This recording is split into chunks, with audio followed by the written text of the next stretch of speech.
কাজ না করে হিরো, কিন্তু তার ভিতরে থাকে ভয়েড নামে একটা ভয়ানক অন্ধকার। সে মার্বেল কমিক্সে বহু বছর ধরে আছে, এমসিইউতে সে নতুন। এই মুভিতেই তাকে বড় আকারে দেখানো হয়। সোনালী চোখ, ধাতব বর আর হালকা কম্পনের মতো শক্তি তরঙ্গ তার চারপাশে। সিন চেঞ্জ হয়, আমরা ভ্যালেন্টিনাকে দেখতে পারি। ভ্যালেন্টিনা দূরে দাঁড়িয়ে সেন্ট্রির জাগরণ দেখে তার চোখে এক অদ্ভুত আনন্দ, যেন সে যেটা চেয়েছিল ঠিক সেটাই ঘটেছে। টিমের বাকিরা জানে না এই মিশন ছিল তার অনেক বড় এক ব্যক্তিগত প্রজেক্ট। মার্ভেলে এমন মেন্টর টাইপ চরিত্র অনেক সময় নিজের লাভের জন্য পুরো দলকে ব্যবহার করে, এখানে সেটা স্পষ্ট হয়ে উঠেছে।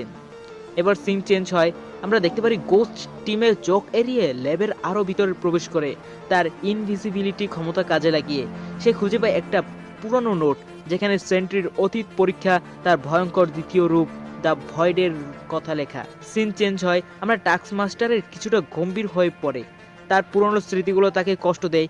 ব্ল্যাক উইডো মুভির সময়কার সেই মস্তিষ্ক নিয়ন্ত্রণের যন্ত্রণা, তার বাবার সাথে সম্পর্ক, সবকিছু তার উপর চাপ সৃষ্টি করে।